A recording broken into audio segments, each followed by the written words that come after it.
lot of people build their mindsets around trying to feel good. So that's why we were talking earlier about people who want to ignore the idea of personal responsibility or self-accountability because they feel better if they pretend it's not a real thing. They feel better if they pretend it's a lot of people's mental model and how they view the world is based around them feeling as good as possible. So when you sit there and talk to somebody who has a mastermind and they refuse to believe it, it's a laugh. It's not because they can't comprehend the ideas, it's because they feel better if they don't believe that they are a clown to the elites. I feel better if this is really all innocent and it's really all about a disease. So people are they're basing their mindsets around trying to feel good. I have always tried to base my mindset around absolute competence regardless of how I feel. And there are certainly disadvantages to that. There are times you're going to be a lot more pessimistic, or you're going to be a lot more stressed, or a lot more pissed off about certain things than others. Yeah, that can be seen as a downside, but like I said, I use all of those things for unlimited motivation to propel my endless upward trajectory. But if you construct a mindset that allows you to be as competent as possible, as opposed to feel any different or feel better, then you're going to naturally come to the conclusions I've come to. You're as competent as possible if you believe you can affect absolutely everything about your life. You're as competent as possible if you believe absolutely everything that's happened to you, whether good or bad, is completely your fault. You're as competent as possible if you believe the bad things that happen to you are going to allow you to work harder and become even better. When bad things happen to me, the first thing out of my mouth is good. Good. Andrew, they took $10 million out of the bank because they canceled you. Good. Good. That's just my response. Good. Andrew, this happened. Good. Good. Good. Now I'm really pissed. Good. This mindset I've constructed allows me to be as fearsome a competitor as possible. It allows me to be a feared opponent in any realm of human endeavor, and that's the point of a mindset. Why would you have a mental model or a mentality that made you anything less? In the ultra-competitive world that we've just discussing that everybody wants the things you have, why would you absorb information or construct a mental model that doesn't allow you to be as competitive as possible? I am a feared competitor in anything I do. Anyone who's up against me at anything is going to feel a degree of nervousness just because it's me. It doesn't matter what it is. If you say, look, you're going to go learn how to play piano and you're going to play against someone else who's never played piano and you're going to learn, and that guy's Andrew Tate, you're going to be like, oh, for fuck's sake. I can't even play piano. But part of them is going to be like, oh, not Tate. Even though I have no piano experience, because they just know me. They know my mindset, they know my determination, they know I'm stubborn, they know I don't quit, they know I'm going to win. That's just who I am. So I've constructed a mental model that allows me to be competent and to always succeed. And that's how I've come to the conclusions I've come to. And I truly, once again, don't understand how people go through the world with any other mental model. I get asked all the time, well, what do you feel? Or what about happiness or depression? That doesn't even... How I feel doesn't cross my mind. I don't know how else to explain it. There are days where I'm pissed off or sad or happy. It doesn't cross my mind. It's just like I woke up, whatever mood I happen to be in, I have things I need to do. It's a busy day. Zuby's here soon. I need to go training before he gets here. I had a meeting with the bank at 7:15 a.m. I have shit to do. I didn't cross my mind if I was happy, sad, excited. I just had to work. So I think my mental model, to a degree, I'm certainly not a person who doesn't feel emotions, because we're all human. I certainly do. But I've never prioritized them in any regard. I haven't built a mental model that I haven't put them in the middle of my mental model and then affected my actions based on how I feel for each one. It's absolutely and completely the opposite. I would love to do a podcast on a day where I'm particularly sad and a podcast on a day when I'm particularly happy, and I guarantee you wouldn't be able to tell the fucking difference. So that's what allows me to be competitive, right? Because if you're competitive, if you want to be the most competitive predator on the planet, you have to be able to hunt in the day and the night. You have to be able to do both. You have to be able to perform when you're happy and sad. You can't only be able to perform when you're happy. You can't only go to the gym when you're motivated. You can't only be a competent person when your life's going well, because when your life's not going well, you're no longer competent. Then you're going to lose to people like me. And it's player versus player. If you're the kind of person who can only do well when you're happy and you're competing against someone like me who can do well all the fucking time, guess what? You lose. So my mental model, the answer is most of my opinions are just based around constructing a mental model that allows me to be brutally competitive. It's why I say depression isn't real. I've argued this point endlessly. And I try and explain to people, but they're not smart enough to understand that I don't care if I'm wrong. I don't care.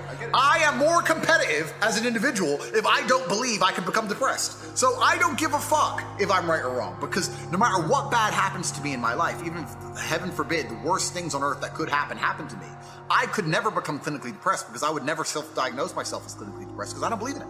I believe that I am currently sad, but I have work to do, and eventually I will feel better. I will never get to a point of absolute desperation and kill myself, because I'm never gonna get to a point of hopelessness, because I don't believe in the idea of hopelessness. You cannot try and make me adopt thinking that will reduce my competitiveness as an individual. So I don't give a fuck if I'm wrong. I don't believe in it.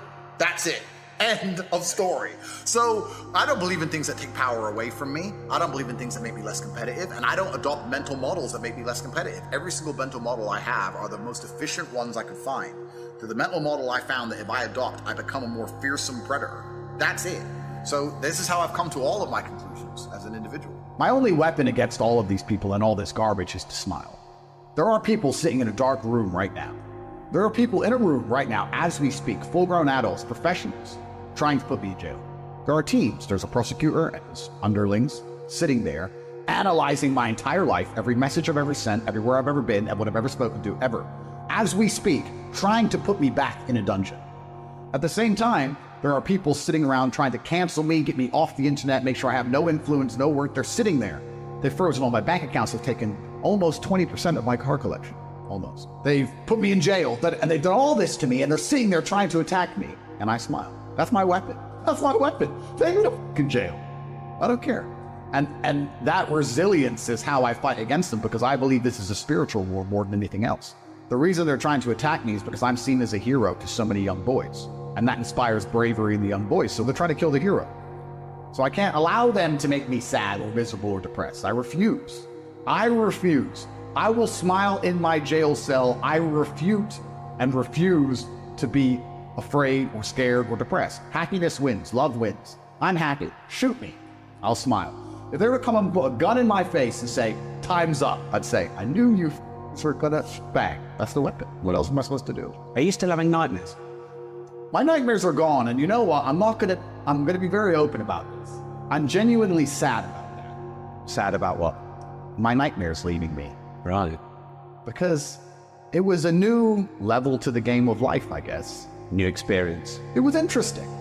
It was kind of fun, you know, like before I go to sleep. In jail, I had that, there's my room. I'm glad I went to jail in the winter. I guess it'd be a lot worse in the summer, but there was a really bad infestation of cockroaches, and they were always in the blankets, and when you slept, you got warm, so they'd all the insects and bed bugs, everything would try and attract you. So you'd wrap up and put your trousers in your socks, and I had like a pillowcase I put over my head to stop them getting in my mouth. And like, there's insects everywhere. Yeah, it's everything. They're all over the ceiling. And for a while before I go to bed at home, I'm kind of like looking in my covers for insects and stuff. And I catch myself doing it, going, this is unique. You know, before I go to bed, I'd check all my stuff, and then I get in bed and I'm not relaxed, and I think there might be something crawling on me, and then I go to sleep and I wake up in a panic. But the whole thing to me was almost I was almost observing it in the third person. I was almost like, oh, cool. This is something I've never done before, and I got a lot of training done. With great power comes great responsibility. My content existed because I tried my very hardest to be an absolute and utter realist, especially with uncomfortable truths. I was pointing out that very uncomfortable. Is that a truth? It's an uncomfortable truth in many parts of the world. It's not a truth that I'm happy about. I don't want to be seen as a negative influence in the world. I know that there's a whole bunch of men. I get thousands of emails a week from men whose lives I've saved. I get thousands of emails a week from men who are on the verge of suicide and I've saved their lives. I believe in protecting and providing. I've been misunderstood. I don't want anybody to be offended by anything I say. I want to be a positive force in the world. I don't want anybody to hear what I say and make them feel bad about themselves. I want all people to live righteous and good, whether they're male or female. I think righteous is living true to your heart and knowing that you're doing good by people, not snaking anybody, not lying to anybody. I know I live a very righteous life. The government is not capable of helping the poor. And this is why it's so important as a person you take personal responsibility and understand you're living in a world where the matrix can be cracked. You can make a bunch of money, but you need to take responsibility and do it. I refuse to accept that there are people out there who cannot become happy, contented individuals. I refuse to accept we live in a world where God has created people who, no matter how hard they work and how good their life becomes, can't be happy. I don't accept that. I accept that the universe is a very giving place and that God loves all of us. And if you try your best and you work hard, you can become a better person. I'm telling the younger generation that if they don't get up and work hard and make sure that they're important, that the world's not going to give a about them. 99% of my content was aimed at men telling them the truth, saying that as a man, you're born with no inherent value. You have to become important. You have to go through some pain or go through some suffering to make people care about you. Otherwise, you're not going to matter. As a dude, if you walk into the party and you've put no effort into your life, nobody gives a shit. Nobody about you. And every man out here knows. And one of the great things about the masculine journey and masculinity is that we've all lived a semi-similar story. It's kind of cool. Like, we've all been the teenager, gets heartbroken.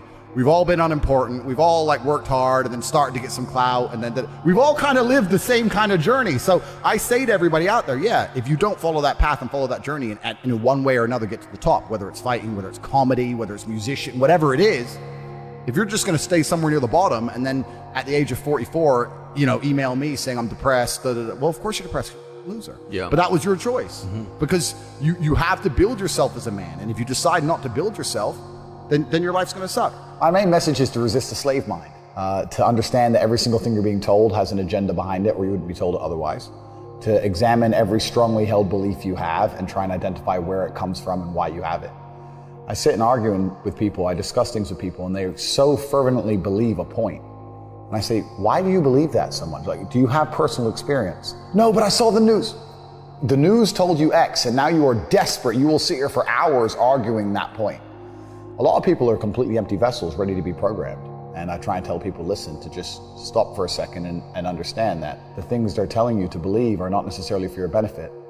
The people who make the rules don't make the rules for the benefit of everybody. They make the rules for the benefit of the people who make the rules of the game. So telling people to resist a slave mind and just be critical thinkers, keep their brain open, pay attention to things, be perspicacious, that's the general theme. And it doesn't matter whether you're left, right, liberal, man, woman, etc. It's just think for yourself. That's the general message. I believe men and women are a beautiful union. I think we're slightly different, but when we work together, we're the most powerful force in the world. And I certainly believe that men and women, when they work together, it's the most beautiful force on the planet. So of course I believe in men and women. Of course I believe in love. Of course I believe in marriage. Of course I believe in family. Okay. I believe in marriage in the traditional sense. I believe a man has a duty to stand up and be a real man. I believe that the problem with the world today that we are facing is that not enough men are sticking to the age-old ways of masculinity.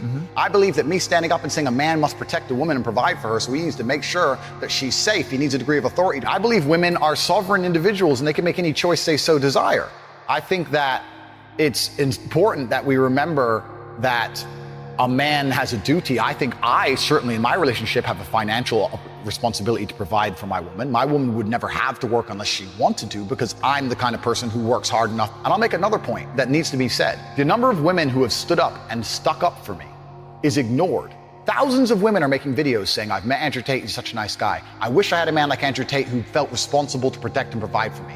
You know what? I do belong to my husband. That's why I married him and I love him. We ignore the thousands of women who stood up and stood by me and said everything I said is true. This is that there's a large contingent of men who still want to make money, go to the gym, be strong, drive a fast car, be traditionally masculine, and don't want to be shamed for that. I believe that feeling depressed is real. I don't believe depression as a clinical disease is real. I think PTSD is very real. Unfortunately, I have some friends who suffer from that. I know that feeling depressed is real. I believe that the number one power you have against these things are trying to take control of your own mind and affecting your own life. I believe that it's not healthy to hand over all your power and believe that depression is an outside disease that you can't affect. I know that when I've had difficult periods in my life, and also many of my friends, like I've said, suffer from PTSD and been through terrible things. I've lived a very difficult life, and I know people who have. That the things that made them feel better is when they woke up and said, you know what, I'm not going to allow this to damage me anymore. I'm going to take responsibility. I'm going to get up and I'm going to fight this as hard as I can. If someone comes to me and says, I'm clinically depressed or I feel very, very sad, I would say the first thing you need to do is stop accepting the identity of a clinically depressed person. Stop accepting you have no control over this. And what you need to do is stop identifying that way, and let's work together to try and fight against it. A lot of people who are clinically depressed are suffering with something in their life, and if you fix the problem in their life, perhaps they won't feel depressed anymore. The thousands of people who have emailed me saying, my doctor told me I was clinically depressed and it's a disease that I have got in my brain and I can't be fixed. And I started listening to you and I realized that that's not the case and I can fix my own life, and you're the only person who has ever helped me. I believe feeling depressed is real. I do not believe it's a disease that you catch from the sky and you cannot affect. I believe that no matter what happens, I believe you have control of your own mind and you can fight against it. I believe if you change your circumstances in your life, you may feel different. I'll give you a quick example. I had a guy who emailed me saying he was clinically depressed and he was going to kill himself. I obviously am not a psychiatrist, I'm not a doctor. I told him, because I replied to my emails. I said, have you been to a psychiatrist? He said, yes, I'm clinically depressed. I've been on these pills, this amount of time. I'm on antidepressants, it doesn't work. I said, I don't know what to say to you besides this. And he said he lost his girlfriend, that's why I became clinically depressed. I said, listen, go to the gym, get a six-pack first. Once you've got a six-pack, email me again. If you still feel like killing yourself, I don't know what else to say to you. I'd say Strong body is a strong mind, go train. He went, he started sending me progress pictures, emailing me him getting in better shape, and eventually got a six-pack. He's now a professional bodybuilder. And he said, I can't believe I was considering that. I feel so much better, etc. The doctor was telling him he was clinically depressed and couldn't cure it. He started taking control of his own life, and now he felt better. That if somebody has depression of any kind, whether it's clinical, whether it exists or not, whether they feel depressed or not, whatever, that taking control of their life, taking personal responsibility and working hard is always going to be the positive, best thing they can possibly do for their life going forward. How positive is it? Them. Of course, money can't buy happiness, I agree. But money is the third most important thing in the world. First is your health, because you have nothing if you're going to die. Second is your relationships, because you need love and family, that matters the most. But money can buy everything else. So money's the third most important thing. The average people come to me and say, what do I do? I'm just the average guy. And my only answer is stop being the average guy. It's my only answer. You can't just be the average guy anymore. The idea from the 1950s that you can just be the normal, average, law-abiding, hard-working citizen and you'll have a good life is gone. Any man out here who goes, I'm just going to work hard, do my bit, and obey the laws, and I'll have a good life. No, you won't. No, you will not. Just doing your job is never going to make you rich, because you're just going to be taxed into infinity and you're going to stay broke. So just obeying laws and doing your job now has set you up to be a peon and a slave for eternity. You have to get yourself in a position where you're making enough money. You don't know what to talk about, then you don't understand money. So go learn how money works. Go learn how a bank works. Go sit on YouTube for free. You don't have to pay 50 grand in 4 years of university. Go sit on YouTube and understand money, banking, or the real estate market, any of it. Understand the last housing price crash, why it happened. Understand mortgage rates and how that's affected by interest rates. Understand it, and then go sit with someone else who understands it and talk about it. People should, even if they haven't got a penny in the world, should be going to these meetings about real estate, about investing, especially if it's cheap, they should go. Just meet other people who at least have money. Have conversations about money. Talk about it. How are you going to get what you don't talk about? And yes, the cycle of precipitation, right? So a cloud comes, it rains, it falls down to the ground, it goes under the ground, whatever, goes into a stream, it moves into the stream, goes to the ocean, evaporates again, up to a cloud, floats somewhere else, falls down again. Always moving. That's how money is. People think that money is in these large stagnant pools hidden in people's bank accounts. That's not really true. Money is constantly moving all the time. And if you can find a way to get in between it and stand in the right place at the right time, you're going to get wet. I think that's the new modern way to view the world. It's an attention economy. It doesn't matter what you do. If you're getting attention, you'll make money. One habit that people need to adopt, and this is a habit I had for a very long time, and I've actually recently cleared it from my brain because I've reached a point where peace of mind is worth more than money. But every single time money is spent, you need to identify how your money was taken from you. And I say taken because money can't be made. Money is taken. Because the only people who can make money are the government. So if you're a government, you can make money. You can print it from thin air, or a bank. But if you're a person, you're not making money. You're convincing other people to give it to you. You're taking money from others. So every single time you spend money on anything, you need to identify how it was taken from you. When you go and buy a coffee, don't just go buy the coffee and sit down. Sit and say, why did I buy this coffee? Okay, I really want coffee. Yeah. But then why did I go into this store and not that store? Is it better advertising? Does it have less of a line? Do they have seating? How did they convince me to come in here? How much did this coffee cost? £6. What's the profit margin on that? Probably £5.50, £5.80 probably. By the time the cup probably costs more than the coffee. The coffee is just water. How did they convince me to spend £6 in this place? And when you sit there and analyze, and you all start to learn little lessons about business, you'll learn about the importance of the signage. You'll learn about the importance of there being no queue. Yeah. So that if you ever run a business, I'm telling you, I say with my business, my people all the time, faster. All the time, quicker. Yeah. Like I have a couple businesses that are physical. I'm like, I don't want to see a line. I don't want it to see empty, because it looks bad. So when there's lines, you work fast. When we're down to 1 or 2 people, you take your time, you talk to the customer. Right. You keep it so there's like always one person at the thing. Like manage the line. Like people don't think about this stuff. No one's gonna sit and wait in a long queue. Maybe some idiots will, but people like me won't. We got shit to do, right? My time's worth money. I'm not gonna stand and wait in a line. So you have to identify how your money is taken from you. If you start doing that with every single time you spend anything ever, you're gonna start to identify business opportunities, and you're gonna sit there and you're gonna have coffee and you're gonna go, you know what? They could have sold cake and they didn't. Could I outcompete this place? Let's imagine I had the money to start a coffee shop right next door. How would I outcompete them? Well, I'd have cake, because they don't have cake. Also, most people in here are businessmen. And the guy serving some dude. No, we need a cute waitress. His ass is fired. We need a chick. Put a chick here, put some cake in. Financial Times, there's business people in. People don't even think about this stuff. They don't use their brain ever. They don't ever look around and realize how they're spending their money. They don't look around and look at which businesses are successful. They don't look around and pay attention to anything. They don't look at the world and all the things that are happening and how it can benefit them. None of it. They don't look at any of it.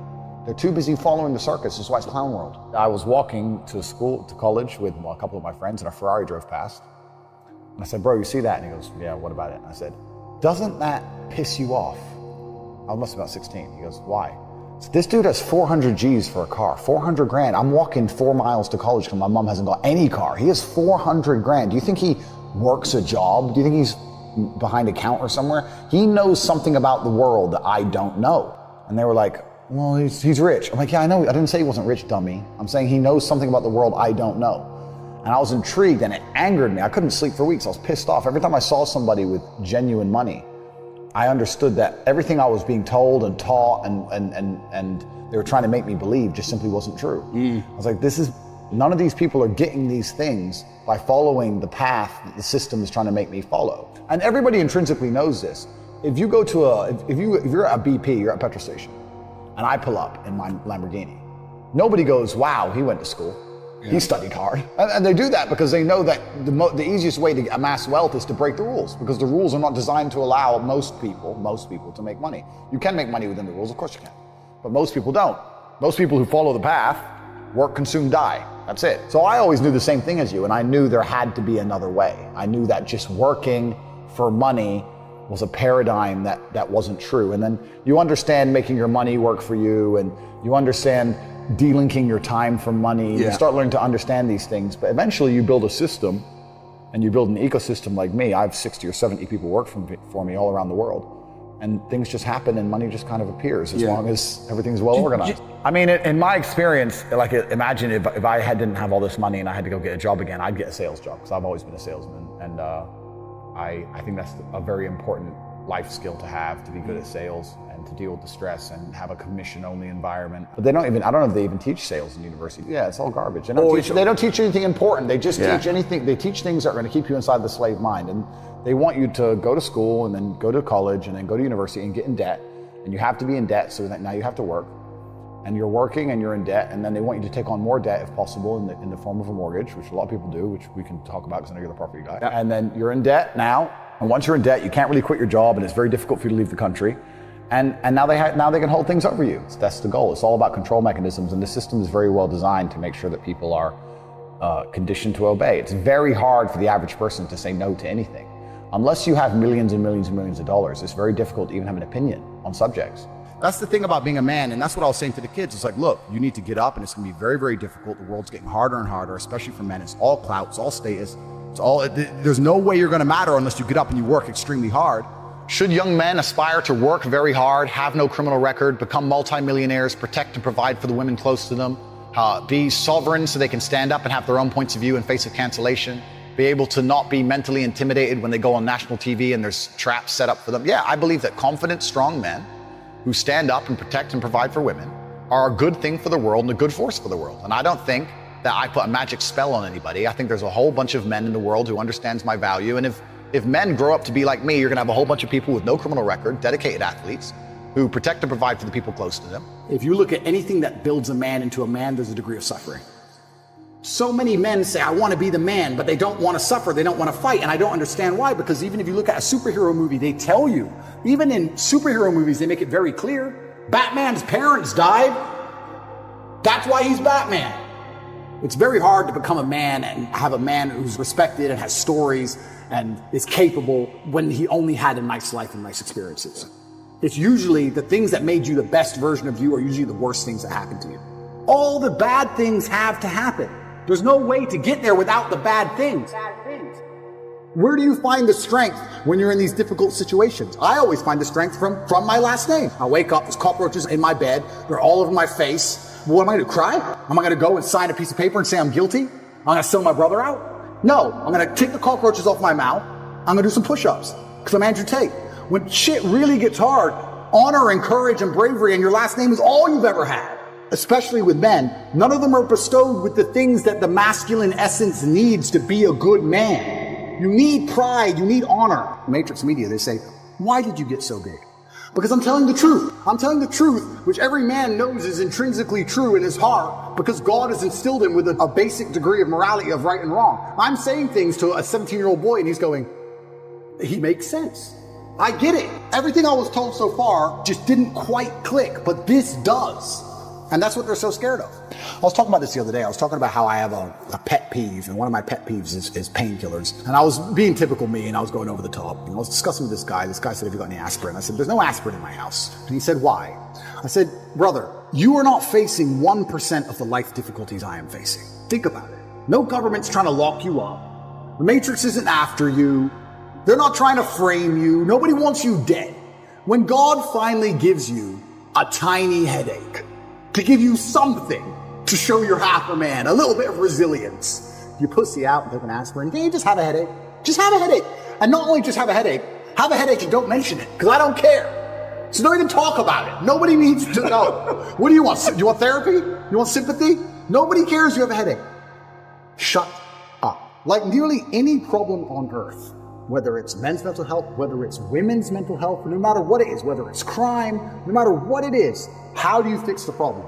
By building men of caliber, by building men of capability and status and honor and dignity, and by building men of ability to be good standing citizens who are respected by their peers. All of it comes back to improving men. All of it. Every single problem you can possibly name, it comes back to building strong men of capability who are respected. That's all. It's the baseline of humanity. Men always has been the baseline of humanity. And that's why nearly every problem we can name, all of them are in a direct negative correlation with masculinity. As masculinity plummets, all this garbage is going up through the roof. Is that a coincidence? Absolutely not, really not. It's you can literally see it with a graph, and you can see it happening. Saving the way men think and operate, growing a new generation of men who understand they have duty to themselves, their last name, and God, literally saves the world. All of it. Women respect men who stick by their principles and their beliefs. And the principles and beliefs of a man are always to do what he is supposed to do, regardless of how he feels. You must train when you don't feel like training. You must protect when you don't feel like protecting. You must be a good man. And when you're actually a truly good man and a high value man, this is something I absolutely realized in jail. I have no problem suffering if the people I love are not suffering. My children are taken care of. The women I love are taken care of. My mother is taken care of. Everybody around me is fine. Even if they've removed me from my life and locked me in a jail cell, everybody I love is taken care of and is protected and is living good. I must suffer because I am a man. I am the head of my empire. I'm the head of the clan. Of course I will suffer, but the people I love are not suffering. This is what God has bestowed upon important men since the beginning of time. Not just important men, all men. The men in the Titanic as the boat was going down, about to be sucked into the icy cold water, some of the last thoughts in those men's head, I know, was at least I saw my daughter and my wife get on that boat. Absolutely. I'm happy to plunge into this ice cold water because there they are on that boat, away from danger. Everyone we love and everyone in the world who we care about was taken care of. And I said, Andrew, would you rather us both be at liberty, but someone else in our life suffer? Mom suffer? Our kids suffer? The mothers of our children suffer? No. I'm glad it was me. I'm glad I was the one who was suffering and everyone else was okay, because that's what being a man means. I've met a lot of guys, and Aiden was cool. Met Aiden, met Sneeko. But you know what's actually really interesting? I don't talk to anybody. I've realized this. In fact, there was a conversation about this inside the War Room a few weeks ago, and we were talking about how a lot of influencers cross-pollinate for views and stuff, right? They like, oh, I'll do a show with him, and he'll do a show with me, and then we'll go to his house, we'll do a show there, and blah, blah, blah. Podcast is obviously different because it's a podcast show, but outside of podcasts, I don't meet anyone, ever. If I can get 1 million views with me and Tristan in our home with an iPhone. I don't talk to anybody, so I don't have conversations with anyone. I don't meet anyone. I'm far away. I'm in Romania. I can't leave. I don't really want them to come here. I don't want to entertain them. I'm quite isolationist, and my friends are the same friends I had 20 years ago. I don't have any new friends. I don't talk to any new people. I don't know this because they're necessarily bad people as such, but I just think we're on different paths, different missions. Like, I genuinely believe I'm waking up and trying to make myself the most excellent version of myself. I have the same standards for the people I love and my children and my family and my women, and I have the same standards for my fans. I don't want any fan of Andrew Tate to have ever lost in any realm. This is the thing that's interesting. I see these other influencers, right? Let's say these other influencers, some random influencer comes along and he sells some random garbage. a crypto, and the crypto loses a bunch of money, for example. I couldn't sleep at night knowing that my fans lost money because of me. Why do we want children to wake up, go on their phone, and tune into a stream of some geek loser screaming at the top of his voice in public? Who is doing this? Why are we trying to dumb down the population and permanently distract them with absolute garbage? Because I truly believe that is, you talk about God and we talk about faith. To be a disciplined religious person, the word is discipline. It requires discipline. It takes discipline to read the Bible. It's not going to be screaming kids. It's not going to be flashing images. It's not going to be as entertaining as a stream with 30 naked girls. No, you're going to have to sit down, pay attention, read, focus, reflect, try and find the lesson in the parable, get confused, read it again, ask for help. You're going to have to study. That takes discipline. As we're destroying the new generation and removing their ability to focus on anything, removing their ability to be disciplined, you're taking them from God. Most of these children today are so messed up from TikTok, they can't even focus on one page of a book, any book, because all they do is scroll. We've built a society based on freedom. Of course there is no freedom, because true freedom is anarchy. So I'm not even advocating for it. But that's what I'm saying. Do you think it turned that way because of that? No. But here's the psyop. Yeah. Every single country has its own version of their restrictions and rules. When I go to the UAE, I feel very free because I can say anything I want. I don't want to say the things that would land me in jail. If I insulted Islam or insulted the leaders of Dubai in Dubai, I'd go to jail. Yeah. But I don't want to. It doesn't cross my mind. So I speak and feel free. In America, if you go to America and you talk pro-LGBT, pro-agenda, pro-democrat, pro all these things, you think you're in a free country because you're saying all the things you're allowed to say. If you start saying the things you're not allowed to say, you'll learn that it's no more free than Saudi. It's just, there's a different set of rules of what you're allowed to say. So what we have, please let me make this point pertinently clear. Your ability to speak freely is directly correlated to your insignificance. When nobody listens to you, you can say what you want. If you get a platform and start talking, you will learn very quickly how you're not allowed to say what you want because people are listening. The people at home need to understand it. All humans are meant to worship, and this is true. The godless, atheistic, left-wing psychos worship the pride flag and abortion. Watch them. Look at them. They worship it. They go, they turn up, they scream its name, they try and promote it, they worship it. Or you have famous men who will worship fame, or worship their girlfriend, worship their wife. If you believe in God, you're not going to worship your wife. You're going to respect your wife. You're going to do your very best to do good by her. But you worship God. You're not going to allow a woman to trounce all over you. You're like, no, sorry, we live within certain boundaries within this house, and we're a religious household, and you're not going to do that. Otherwise, we're not going to be together anymore. This is how it works. We're a religious household. What do we do about it? What can we do about it? If nothing can be done, then let's just put it in the this is going to happen bank, and let's consider it for future moves, and let's stop talking. If something can be done, what can be done? Who's going to do it? How long is it going to take? All I care about is action. So when I talk to people at home, and I have all these young guys, I get thousands of emails a day, thousands of DMs a day. People go to my website, CobraTate.com, they message the live chat all day, every day looking for help. How do I sit and try and explain the very nuanced and complicated subjects of life and masculinity to 16-year-olds who I've never met in a nation that might be completely different to mine geographically, politically, and socially? And I believe you do that by giving them actionables, giving them things you can do. So I sit here and I say, and when I preach the things I preach, I want people to understand why I've chosen you.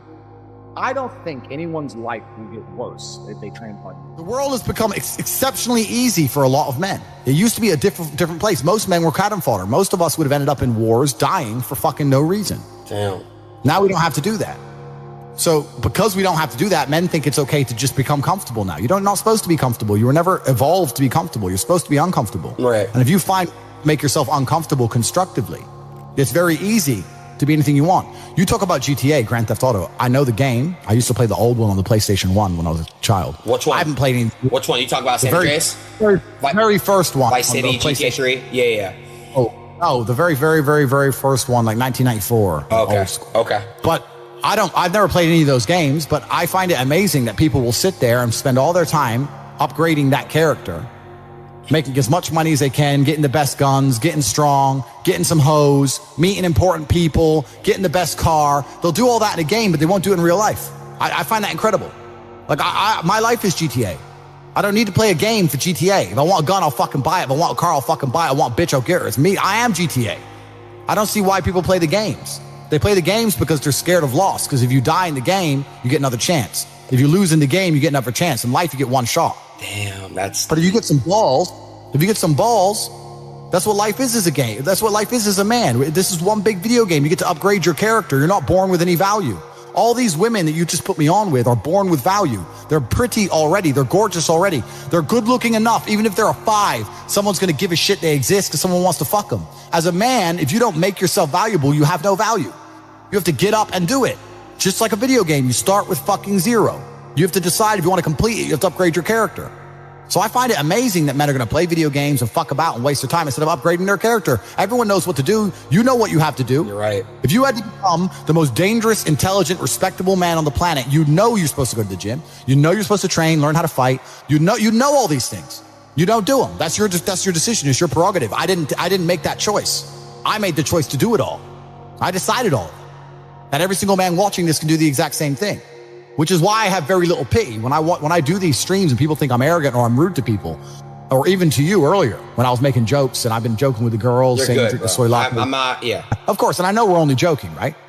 But the point is that's a conscious decision you made. I would never make fun of someone who hasn't got a choice. I wouldn't make fun of someone born with one I arm. have a choice though. But if you've made a fucking decision to be less than you should be, then I believe you should be mocked for that decision. I agree. I feel like, because like you're not living up to your full potential. Like it's your choice to basically not live up to your full potential. Completely. And me as a man, when I put myself through hell, when I have had such exacting, such stringent standards for myself, why would I then have less exacting, stringent standards on the people I meet? Damn. Why would I put myself through hell to be me and then meet someone who didn't put themselves through hell and then treat them like my equal? No, fuck you. I suffered when you didn't. So you're not my equal because you decided not to suffer. You have enjoyed comfort when I haven't, and that's fine. But don't expect me to look at you as my equal because you're not. I'll snap your fucking neck. Andrew, that's the world. Andrew, I have like a lot of friends around me. They're like good friends. Don't get me wrong. Like they're real friends, but like they're incredibly like lazy and they have so much potential. Like they can be big, they can be getting rich, all this shit, bro. But like they choose not to. So, but it's really hard because I love them. They're my friends, and I came up with these guys and they're so entertaining. I love them. They're my brothers, but like... I understand. But you have to, but there's something that's always kind of confused me. When I tell people that you are the sum of the 5 people you spend the most time with, everyone agrees. They go, yeah, that's probably true. The 5 people you spend the most time with, that's what you're going to end up like. They say, yeah, that's true. And then they continue to hang around with people who they don't want to be. Why? There has to be a point. There has to be a point where you sit and go, okay, you're my friends, etc., etc. I love you guys. Yeah, we can talk, whatever. But I'm on a different life path. You have to leave some people behind. You wouldn't want to be, if you were to come hang out with me and you were in a room with me and my 5 friends, you'd feel self-conscious. You're right. You don't feel self with your friends. Because you only you only surround yourself around people that are on like your level of like... I'm with killers. We're fucking monsters. If you were to come hang around with me and my crew, you would be self-conscious. And that self-consciousness would motivate you, or they would certainly instill the discipline required for you to change. You don't feel self-conscious amongst your peers. That's why you don't change. If you were to get in a room and you're the only person who ain't a fucking monster, you'd want to become a monster. That's life. That's humanity. So I say this to people all the time. If you know you're the sum of the 5 people you hang around with, why you hang around with people you don't want to be? Nah, it's true, bro. I'm gonna tell you why, right? I was, do you know who I Show Speed is? No. He's this other creator that's like obviously like in my space. I was staying with him in September. And like I would literally like be on my shit every day, like grinding, like what I'm grinding, right? And like when he left, I had like no one around me to basically like kind of like on my so it shows. I get it. Yeah. And that's why I live in a competitive environment. I live with my brother, my cousin. I live with men. We have a big house. We could all afford fucking 10 houses each. We live together on purpose. If my brother does 500 push-ups, I ain't going to be the bitch of the house. I ain't going to not do them. Right. So that's another reason the War Room exists. My organization, the reason it's so competitive is the reason we kick people out. You have to fight to keep... Even if they pay, you're like, I don't give a fuck. Get out. Like, I don't give a fuck. Get out. It doesn't matter. Everyone pays to join. You get kicked out anyway. You have to fight to keep your place. That's the whole... Damn. That's because that's how life was. If we were still in the animal kingdom, the lions that you see on TV, they weren't just born big lions. They had to fight other lions. They had to fight to get that antelope. They had to fight other animals, hyenas, jackals. They had to fight to be the boss. We're living in a comfortable world now where people think, oh, it doesn't matter, it doesn't matter. But you know what? To some degree, it does matter. It does matter, and I'm going to tell you who it matters to. It matters to your soul, and it matters to God. I stand in the mirror with a pure heart. I know I am the best version of me that could possibly ever exist. I know that God is proud of me. There's nothing that God hates more than sloth and laziness. If God were to create a man and that man were to sit around and do fuck all, God will frown upon you. It's why you're never lucky. If you're listening to this and you think I'm never lucky, I'll tell you why, because God dislikes you because you're fucking lazy. Start to work. Start to show God the beauty of his own creations. You'd be amazed how lucky you'll become. Wow. God is unhappy with these people. And inside their hearts, they're unhappy. We talk about depression, anxiety, all those things you mentioned earlier on this podcast. That comes from self-loathing. You loathe your own weakness. You loathe your own laziness. This is what all of these things are. I don't feel depression. How can I feel depression when I'm the most powerful version of me that I could ever fucking be? How can I feel depression when I could squeeze my own hand hard enough to break my own bones? How can I feel depression when I've smashed and destroyed 68 people's faces in front of me, men who thought they could test me in fair combat? How can I feel depressed? It's impossible. Do you understand? Bro, you got like the best fucking mentality, like brain, like ethic I've ever seen in my fucking life. What the fuck? Everything you're saying is just like that you said. It's literally facts. I agree with like 100% of everything. So why do we? Okay, here's another question. Do you notice that like human beings naturally we don't care about things until it's gone? Like we don't appreciate what we have until it's gone. Do you know that? You know what I'm trying to say? Like appreciation. Like, correct. Why is that? Why do you think that? And do you feel that way? Like, are you very grateful? Are you appreciate what you have? Like, you know how to speak on that? Yeah, that's a mental trick. You have to rewire your brain. That's one of the things you have to rewire your brain to do. And the reason your brain needs to be rewired is because anyone who is watching this stream below the age of 30, your brain is already broken. And I'll tell you it's broken. I'll tell you why. Watch your friends when they're on TikTok. How long can they even focus on a video before they have to change? Half a second, a second, Damn. maybe. All of your minds are broken. You can't even focus on anything anymore. You're right. You are constantly distracted to the point where you can't even appreciate the good things in your life. You're distracted. Your minds are broken. You need to rewire your mind and resist the slave programming. How? They have I'll tell you how. First thing you have to do is identify it. You have to identify what is happening to you. I use my mind to break the trap. What I do is I allow my enemy to manipulate me on purpose. And then I use my mind to break the trap and punish the perpetrators. I will sit on TikTok for a day and I'll just enjoy TikTok. And by the end of the day, I'll watch myself. How quickly I'm looking to be entertained, how little time I give a video, how fucked up I am. And then I'll blink and I'll cure my fucking brain. You must allow yourself to be manipulated and you must fix it. All of it. You just talked about not appreciating the things you have. Then blink and cure your brain. It's a conscious decision. You're letting other people control your mind. Distraction. The Matrix is trying to control your mind. They're very good at it. That's what they do to control all of us. You have to break the trap. If you cannot control your own mind, let me make this point because it's extremely important. If you cannot control your own mind, then you are just a feather in the wind of life. Because your own mind is the only thing you can control. You can't control the weather. Right. You can't control other people. You can't even control whether your heart stops beating. You might have a heart attack tomorrow. You can't control anything besides what you think. If you cannot control your own mind, then you go through life with zero control, zero influence. You can't control anything. You're just a feather in the wind, waiting for life to blow you from happy place to sad place to happy place to sad place, completely hoping on the gods to be fortunate to you, because if any genuine discomfort comes your way, you're fucked. It is trained. Like everything else in life, it is trained. So if you find yourself not appreciating what you have until it's gone, then you must blink and cure your brain. If you find yourself unable to focus or concentrate on tasks, you must blink and cure your brain. If you find yourself unable to go and dedicate yourself to something you don't want to do, you must blink and cure your brain. Because all of our minds have been under constant assault for years.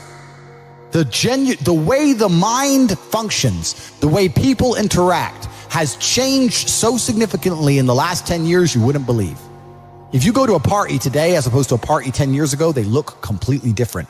People are acting differently. People are on their phones now than ever used to be. Even now, people will go to places only to get an Instagram picture, even if they don't enjoy the place. Wow. It's all about pretending they're having fun as opposed to actually having fun. The entire paradigm of society and how we interact has now changed. There's a version of you that never sleeps in, never skips training, never wastes time. There's a version of you who never fails. It is waiting for you. Genuinely ask yourself a question, you at home. If you had done those things for the last 2 years, you never skipped a training, you never wasted time, you never scrolled TikTok, you never sat aimlessly on the internet typing in garbage, never played video games, you never wasted time. You never skipped training, you were training every single day. You never slept in, you were never lazy. There's this version of you. Imagine the person you would be. Genuinely imagine what you would look like.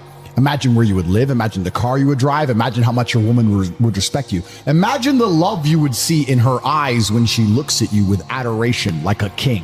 Imagine your existence. That person is waiting for you. And the only thing that's stopping you from being that person is your monumental laziness. You can have it. The universe is very giving. It will give you anything you work for. I've never seen somebody try for something with all of their might and not get it.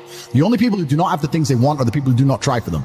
I've never seen a person wake up and say, my only dedication in life is to solve a Rubik's Cube and fail. You are not stupid. You are not incompetent. You are lazy and arrogant. It's extremely important you understand that that person is waiting for you and you are declining that version of yourself. In the multiverse, in the many different versions of the universe that exist, there is a version of you that does those exact things. And he is a greater person than you can even fathom. You can transform yourself into that guy. You can be a top G.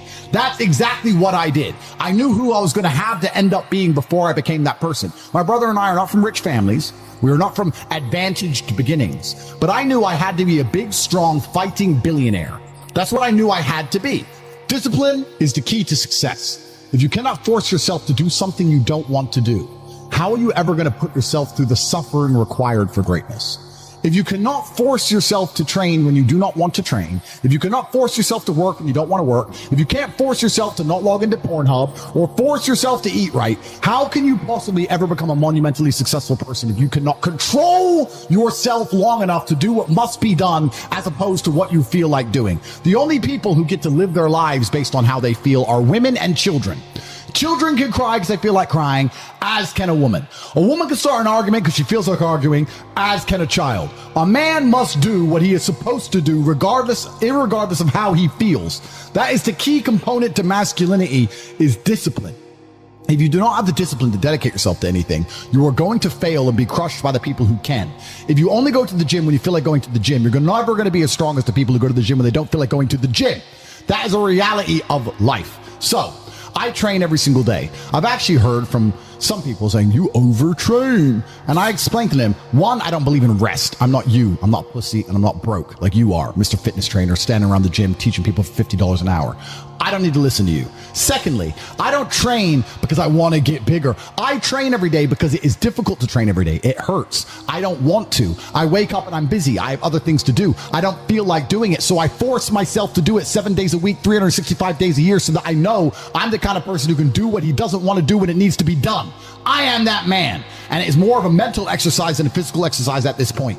How can you ever outcompete me if I can force myself to do the things I don't want to do and you cannot? Discipline is absolutely essential for success, and you need to get very comfortable and very used to the idea of understanding that on your path to greatness, there are going to be long periods of time where you hate what you are doing, where you are dissatisfied with the actions you must undertake, where you are tired, where you are stressed. That is why it is difficult. That is why most people won't make it. If the path was easy, everybody would walk it and it would lead nowhere. 100 people start the path, 99 fall off because it is difficult, and the one person who makes it to the end gets the gold. If all 100 made it to the end and the gold was divided by 100, it wouldn't even be worth anything. The difficulty gives it value. The fact that it is difficult to do is the key component into the fact you want it in the first place. If it wasn't difficult, everyone would have it and you wouldn't want it because no one would respect it. It's supposed to be hard. Life is supposed to be hard. You're supposed to think this is terrible. You're supposed to suffer and smile through the pain regardless. Discipline is the key to success in all realms as a man. And if you lack it, you stand no chance. You can give most people a roadmap to success. You can give them a Ferrari with a full tank of gas, and a lot of people still wouldn't make the destination because they would say the drive is too far away.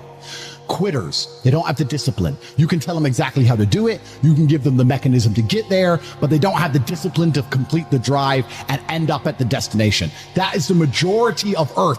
This is your competition. People who, even if they are told what to do and people tell them exactly how to do it and help them do it, still quit, still fail because they lack discipline. Even me, with my monumental powers, I can't make a quitter successful. It doesn't matter how good I am. It doesn't matter how easily I make it for them to succeed. It doesn't matter how compendious and concise and powerful the real world is. It doesn't matter how much I text them and motivate them, how many emergency meetings I do to try and talk to them and hype them up, how much motivation I give them. It doesn't matter what I do. If they are a quitter, guess what they're going to do? They're going to quit.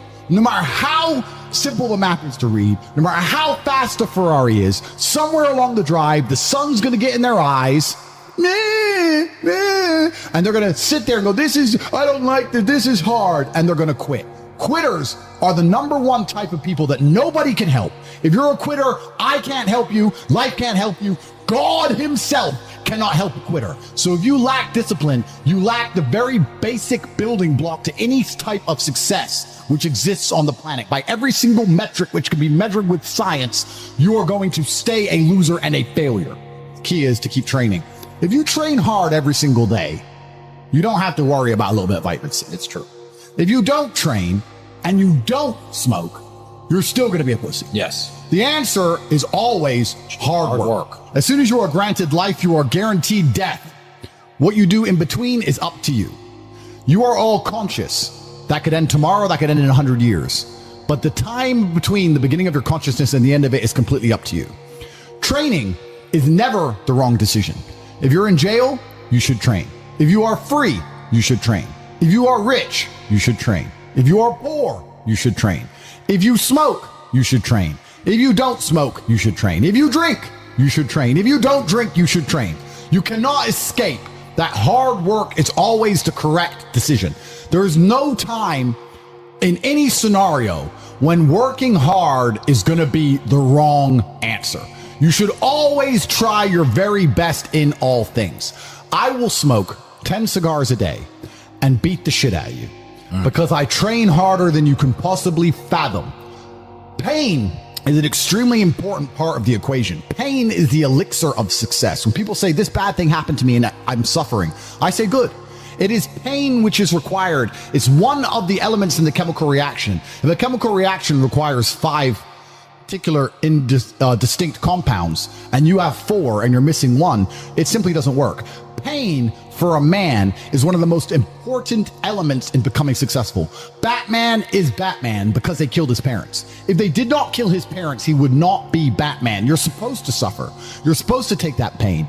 The worst thing that can happen to you as a man is you live a life with no pain in it. To be born into a rich family and have a nice, easy life and be given money, and you don't have to go to the gym and not have to train because you have bodyguards and sit around like a fuck up. You're going to be miserable and unhappy and a drug addict buying prostitutes. You're only going to have women who adore you. You're only going to feel confident in yourself and feel happy when you've been through hell and come out the other side. The pain is required. And you'll often notice that people who are better than you are people who have suffered more than you have suffered. So the person who is waiting for you, he requires your motivation. It also requires huge amounts of pain. So when bad things happen to you, do not sit at home and lament. Do not feel sorry for yourself. Instead, look in the mirror and say, thank you, God, for giving me one of the ingredients that is needed for the chemical concoction that is going to turn me into a superhero. Because pain is an extremely important one. In fact, it's one of the most important ones for a man. Everything is war. All of it. Sitting in the commute without losing your patience is war. Trying to find a way to escape your slave job is war. Keeping your wife happy and your children inspired is war. Training to become stronger than before is war. It is all war, and it cannot be avoided. And I'll tell you why it's war, because war is 2 opposing sides trying to achieve the same goal. Two opposing sides want the same land or the same influence over X land. And the car you want, the Ferrari, you're not the only person who wants it. The reason it's so expensive is because others people want it. The girl you want, the beautiful woman, everyone wants her. It is war. It is competition. Everything about life as a man is war. It is conflict because you are competing against the other men who want it the same, which is why discipline is such an important thing, which is why you must take the pain and add it to the concoction to become as formidable as possible. Life is war. This idea that you can go through life as a man and avoid war is probably the biggest mistake that most men make, because it is impossible for you to achieve anything significant without war. Running a business is war. Running a hotel, running a restaurant, running an online company, it's war. Training is war. Life as a man is war. You need to wake up and view it exactly as what it is. Everything I want, other people want. Everything I desire, other men are trying to get. This is a war and I must outcompete them. That is the best possible mental model you can have. Even in jail, it was a war for who could stay most calm. A war who could control their mind the best. A war for who could suffer the least. That is war. I was surrounded by people who lost their minds and I refused. It was a battle and I was successful. Life in and of itself as a man is a never-ending struggle and a never-ending battle. It is the constant of the human condition. Evolution requires pain. While others complain that they do not feel happy enough, I'm happy I'm struggling. I don't want to be happy. I want to be great. This is the beauty of life as a man. You understand? I don't care. I'm happy to be struggling. I wanted to fight. You wanted to win. I wanted to fight. That's the difference. You're concerned with winning. I wanted to just fight. And we're fighting. That is the beauty of life as a man, to be great. If you concern yourself only with being happy, you are once again acting like a female or a child. Happiness is fleeting. It doesn't even matter if you're concerned only with the hedonism of happiness. You're going to drink alcohol and go to parties and go to festivals and take drugs. I want to be happy. Who cares? I want to be great. I want to be great all of the time. And let me ask you a question as a man at home, genuinely, truthfully. Would you rather be a loser who's always smiling, a happy loser, or would you rather be a stressed winner? Because I'll tell you something about winners. Most of them are stressed. We are stressed. We're stressed. Putin is stressed. Genghis Khan was stressed when his messenger turned up after a 4-week ride with updates from the battlefront of Iran. I'm sure he was stressed by what he read. Even if it was very good, even if it all looked fantastic, he's starting to feel stressed. Okay, well now maybe I need to go to Iran. How long is it going to take me to get there? Maybe we need to send more horses. Maybe we need to colonize Iran. He felt stress because the beauty of life as a man is to be great. So you have to sit here and ask yourself, do you want to be a happy loser that's insignificant? Nobody knows you exist. Women don't respect you. Men don't respect you. Nobody cares if you live or die, but you get to smile all the time. Or do you want to be one of the most important people on the planet with a little bit of stress? I am brilliant because I've decided to be brilliant. And if I have to sacrifice happiness to be brilliant, then that's fine. You know what the great thing about it is? You know it's amazing what God gives, how the whole world becomes full circle? If you stop caring about being happy and you start caring instead about being great, guess what you end up being? Great.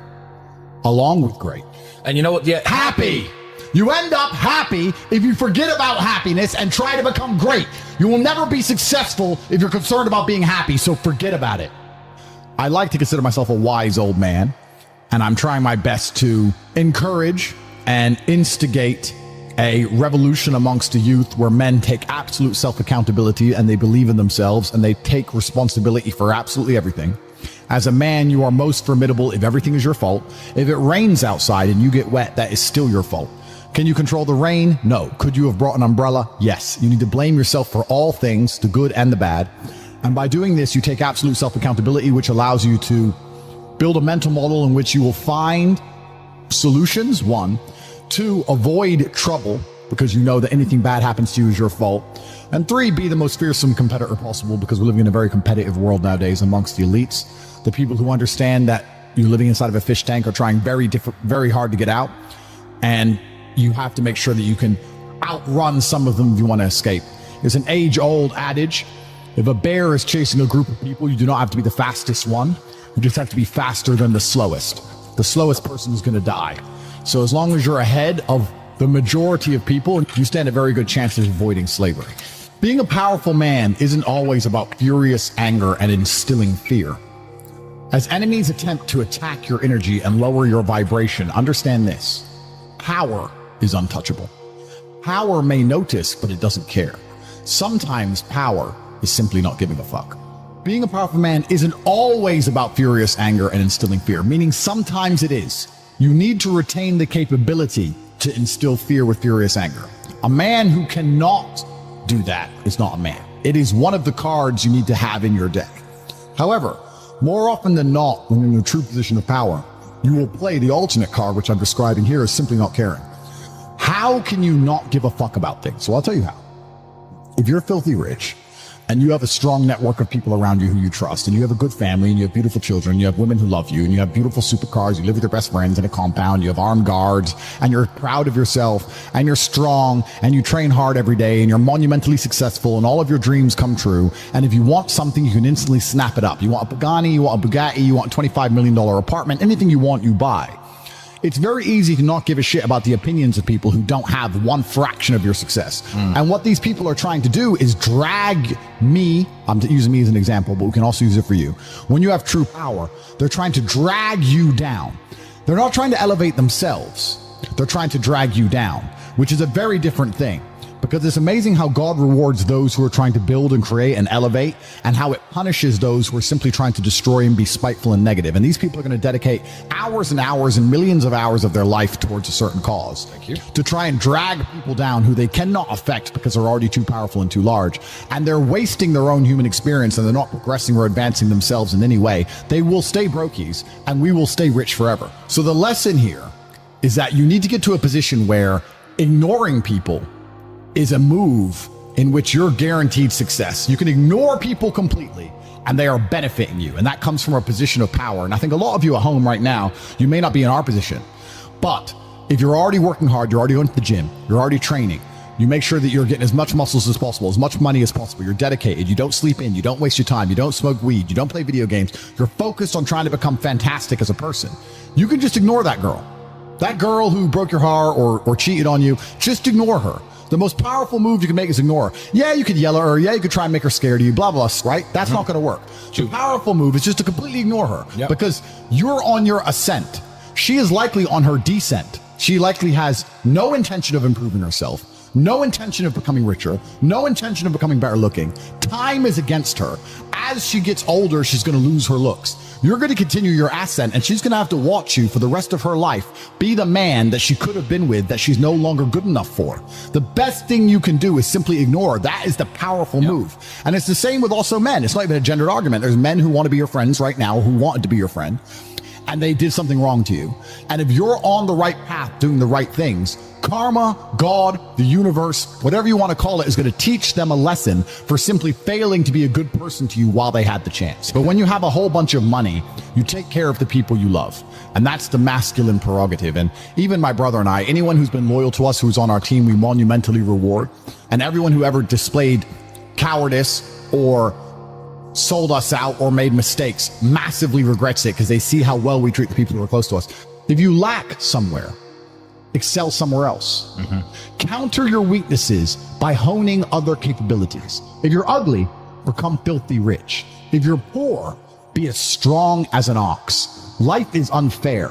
The primary focus of your energies is to balance the books. And there's two different ways you could interpret that. You can, obviously, increase the attributes that you are lacking. If you have the ability to train, because a lot of people don't. Some people are born without arms and legs, but you, with 2 arms and 2 legs, are sitting at home jerking off the Pornhub, flabby and fat.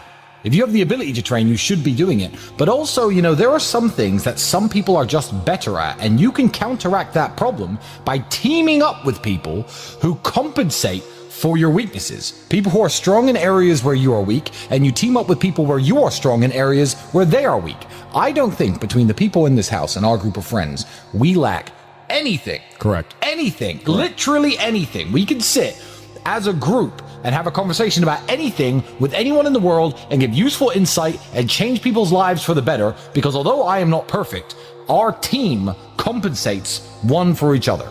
And that's the point of brotherhood. So excel in one area if you lack in others. I have people say to me, Andrew, I'm short. What do I do? I'm short. Okay, God made you short. Fine. Good. Doesn't matter. You can't change it. What you can do is become as strong as an ox and become filthy rich and monumentally important and extremely influential. You can do that. People say, I'm poor. You should be strong. Oh, I'm strong, but I don't have any money. Okay, then teach others to be strong. Yes. There's always a way you can take your advantages and use them. And by teaming up with other men, other people, you can build a team in which there are no weaknesses. So if you have a disadvantage, you also have somewhere God has given you a distinct advantage over others. And it is your duty to excel in that realm. It is your duty to become so monumentally influential and powerful within that specific in which you have the capability to be brilliant, that your weaknesses no longer appear because they can be simply overshadowed by your network or overshadowed by your absolute competence. By constructing the correct mindset, you can be in the exact same scenario you're currently in, living the exact same life with a different mental model in which you view the world, and you will not only feel more powerful, you will be more powerful, you'll achieve more amazing things, you will be greater, you will be happier. With the same car, the same woman, the same house, the same income, the same everything, but your mind changes the lens in which you view the world. Lenses change things. Rose-tinted glasses, perhaps dark glasses. You can put glasses on, change the lens, and you can view the world differently by changing how your mind is constructed and put together and the way you view the world. That is the point of mental Aikido. You're not trying your absolute best. That's the reason you're not lucky. He doesn't like you.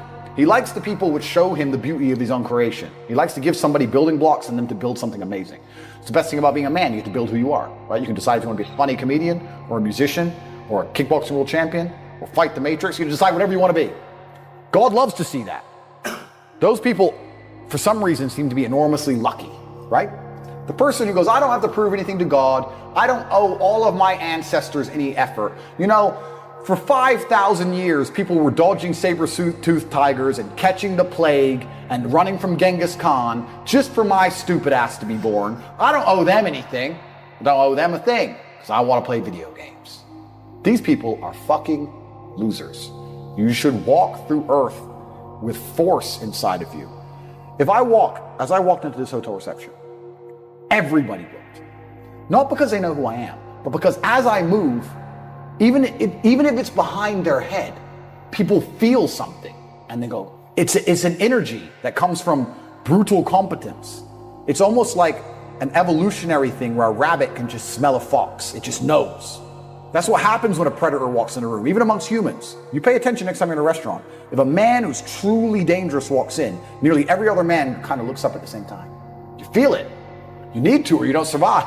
We've evolved with that to live. That's who I am. I couldn't imagine not being that man. I've done that because I've been trying to prove myself to my lineage my entire life.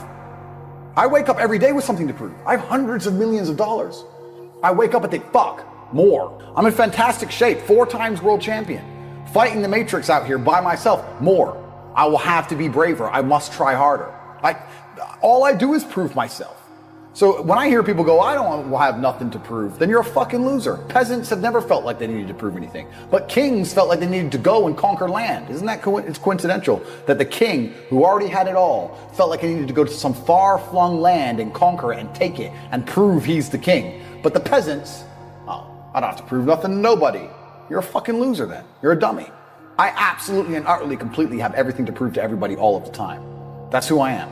I will prove anything to anybody. If I sit and say X, I will prove it to anyone. I can be checked at any time. If someone would have come up to me in that lobby and argued with my ideas, I would have proved that my ideas are sound. If they would have attacked me, I would have destroyed them completely and absolutely. That's who I am. So yes, I have a lot to prove, my friend. And until the day I die, it will remain. I think the universe is absolutely and utterly giving. I've never seen anybody dedicate themselves to something completely and fail. I've never seen somebody eat right, go to the gym every day, train really hard, and not be in good shape. I've literally never seen it. The universe is extremely giving. If you actually try, and you actually want it, and you're actually not making excuses, lying, talking shit, you're gonna get what you want. So when I see people who don't have what they want, I consider them losers. And this may be elitist, I understand that. But if I put myself through endless pain to end up where I am, it's very hard for me to have sympathy on the man who's afraid of pain. You're avoiding pain. I've been through endless. I now have everything I've ever desired. You have none of the things you desire. Am I supposed to feel sorry for you? Because you took the easy way out? Am I supposed to look at you and go, oh, poor dude? No. You were a fucking coward. You didn't go through the shit I went through. You didn't put it on the line. So you deserve your substandard reality. That's what you deserve. You're a fucking loser. Because if you actually wanted it and you actually tried, you'd have it. You could have anything you want. Universe is super giving. You want a fucking Ferrari, you can have it. You want that bitch, you can have her. You can have anything you want on the planet. There's not a girl I look at that I want that I can't have. Not one. That's my reality. There's not a car I can't have. There's not a house I can't buy. If I want to go to a yacht, if I want to go to Antarctica, there's nothing I can't have. Bam. Because I've decided to become this man.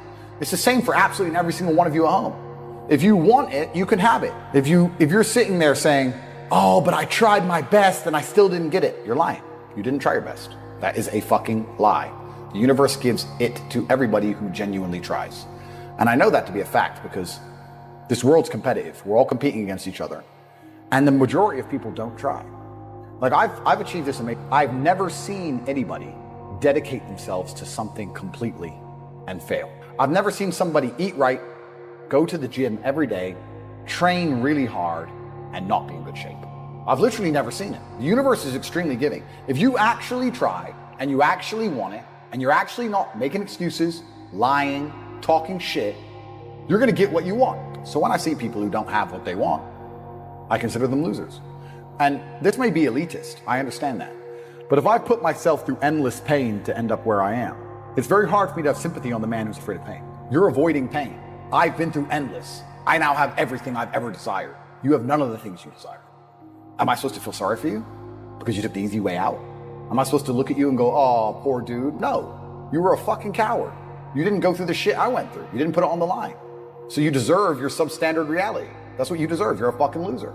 Because if you actually wanted it and you actually tried, you'd have it. You could have anything you want. Universe is super giving. You want a fucking Ferrari, you can have it. You want that bitch, you can have her. You can have anything you want on the planet. There's not a girl I look at that I want that I can't have. Not one. That's my reality. There's not a car I can't have. There's not a house I can't buy. If I want to go to a yacht, if I want to go to Antarctica, there's nothing I can't have. Bam. Because I've decided to become this man. It's the same for absolutely every single one of you at home. If you want it, you can have it. If you're sitting there saying, oh, but I tried my best and I still didn't get it, you're lying. You didn't try your best. That is a fucking lie. The universe gives it to everybody who genuinely tries.